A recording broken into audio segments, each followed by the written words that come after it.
안녕하세요. 오늘 당신과 함께 좀 깊이 살펴볼 자료들이 있는데요. 사무엘상 13장, 로마서 11장, 예레미야 50장, 그리고 시편 28편과 29편 발췌본입니다. 네, 이 글들을 통해서 남은 자와 구원이라는 상당히 흥미로운 주제를 한번 파헤쳐 보려고 합니다. 네, 중요한 주제죠. 역경 속에서도 이 소수의 사람들을 통해 하나님의 구원 역사가 어떻게 이어져 왔는지, 그리고 이게 오늘 당신의 삶에는 또 어떤 울림을 줄 수 있을지 같이 한번 탐구해 보시죠. 좋습니다. 자, 우선 첫 실마리는 사무엘상 13장에서 좀 찾아볼 수 있을 것 같아요. 네, 그렇죠. 블레셋하고 이제 큰 전쟁을 앞둔 상황인데 이스라엘 백성들 마음이 어땠을까요?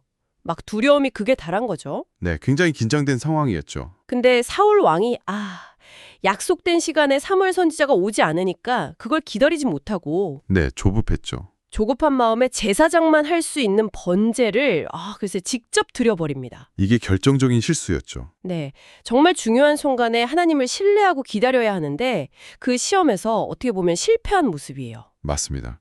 인내하지 못한 거죠. 그 결과로 많은 백성이 막 흩어져 버리고 고작 600명 정도만 남게 되었다고 하죠. 네, 정말 소수만 남게 됩니다. 근데 여기서 진짜 놀라운 점은 뭐랄까 역설적인 건데 지도자는 이렇게 실패했지만 하나님의 이야기는 끝나지 않는다는 거예요. 그렇죠. 오히려 이 정말 소수의 남은 자들을 통해서 역사가 계속된다는 거죠. 마치 인간의 어떤 계획이나 힘이 무너질 때 오히려 하나님의 역사가 더 선명하게 드러나는 것 같달까요? 네, 정확합니다.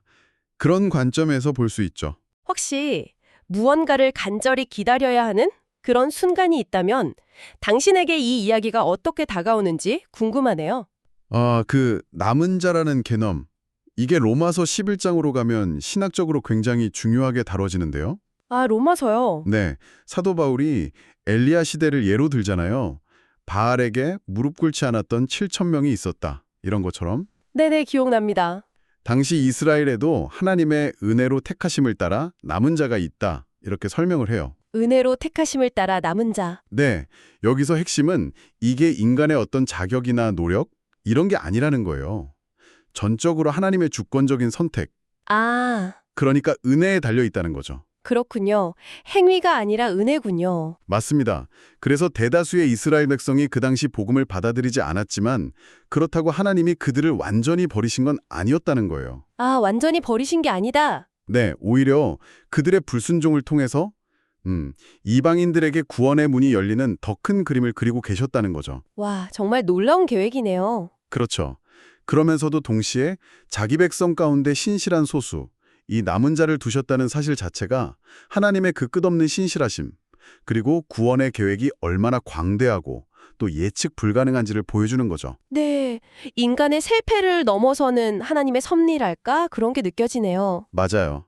그렇게 하나님의 주권적인 은혜라는 관점에서 보니까 예레미야 50장의 메시지가 또 새롭게 다가오는데요. 예레미야서도 중요하죠. 여기서는 이제 바벨론의 포로로 잡혀간 이스라엘 백성들을 향한 하나님의 마음이 드러나잖아요. 네, 심판과 회복이 같이 나오죠. 분명히 죄에 대한 심판의 메시지가 있어요. 근데 동시에 정말 놀라운 회복과 용서의 약속이 함께 주어진다는 거죠. 그렇죠. 그게 희망이죠. 하나님께서 심판 중에도 남겨진 자들을 기억하시고 그들을 다시 시온으로, 그러니까 하나님과의 관계 안으로 돌아오게 하시겠다, 이렇게 약속하시는 거죠. 네, 돌아오게 하신다는 약속. 특히 그 4절, 5절 보면 그들이 막 눈물을 흘리면서 돌아와서 하나님과 영원한 언약을 맺는 장면, 이거 정말 감동적이에요. 네, 정말 가슴 뭉클한 장면이죠. 이게 단순히 과거의 잘못을 그냥 덮어주는 걸 넘어서 깊은 회개를 통해서 하나님과의 관계가 이전보다 더 깊고 더 견고하게 회복될 수 있다는 그런 희망을 보여주는 것 같아요. 맞습니다. 진정한 회복이죠. 고통스러운 결과를 마주했더라도 진심으로 돌아설 때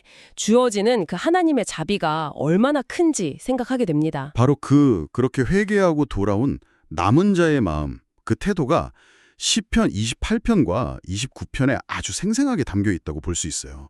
시편에요? 네, 다윗이 극심한 고난 속에서 내가 잠잠하시면 내가 무덤에 내려가는 자와 같을까 하나이다 이렇게 정말 절박하게 부르짖잖아요. 네, 정말 절박함이 느껴지죠. 악인들과 함께 멸망하지 않게 해달라고 간구하는데 근데 그의 기도가 절망으로 끝나지 않는다는 게 중요해요. 아, 그렇죠. 결국에는 여호와는 나의 힘과 나의 방패이시니 내 마음이 그를 의지하여 도움을 얻었도다. 이런 신뢰의 고백, 찬양으로 나아가거든요. 아, 반전이 있네요. 네.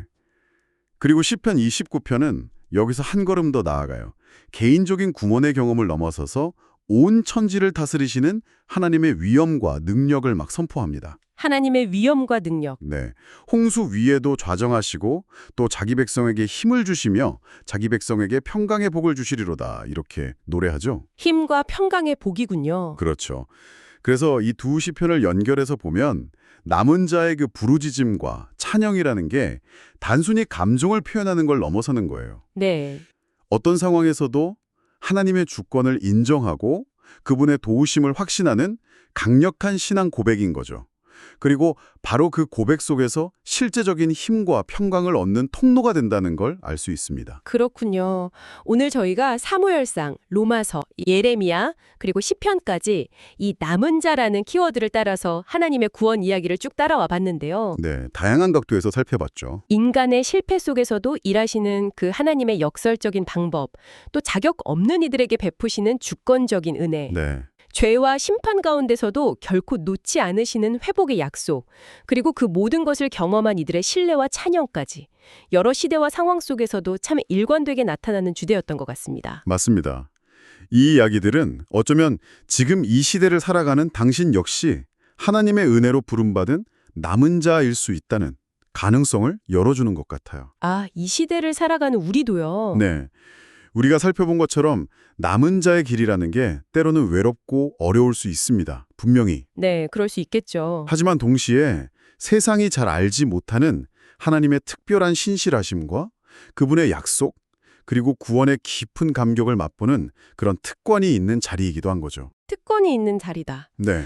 그럼 마지막으로 이런 생각을 한번 해보면 어떨까요? 네, 어떤 생각이죠? 오늘 당신의 삶의 자리에서 혹은 당신이 속한 공동체 안에서 어쩌면 우리가 미처 주목하지 못했던 어떤 역사의 구석진 곳에서 지금도 조용히 당신의 일을 이루어가고 계시는 그 남은 자들, 그들은 과연 어떤 모습으로 살아가고 있을까요? 한 번쯤 떠올려 보시면 좋겠습니다.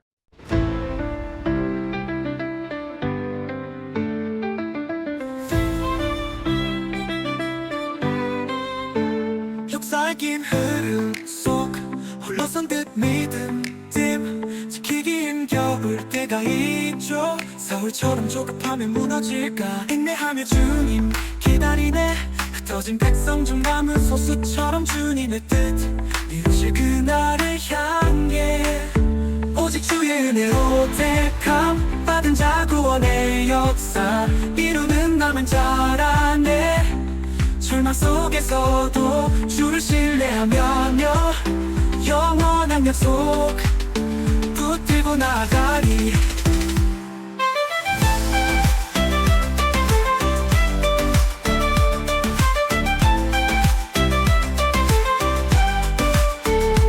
이스라엘 넘어졌어도 버리지 않고 바알에게 무릎 꿇지 않은 실천명 지금도 은혜로 택하심 따라 남은 자 있음을 선포하시네. 내 공로 아닌 오직 주권적 은혜로 선택받아 구원받은 자라네.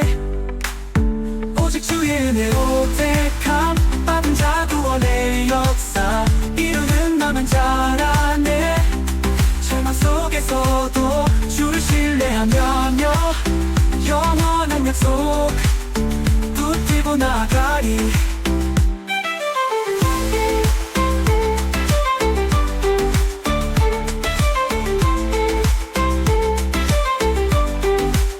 죄로 인해 고통받던 바벨론 포로처럼 주님 기억하시고 용서하시네.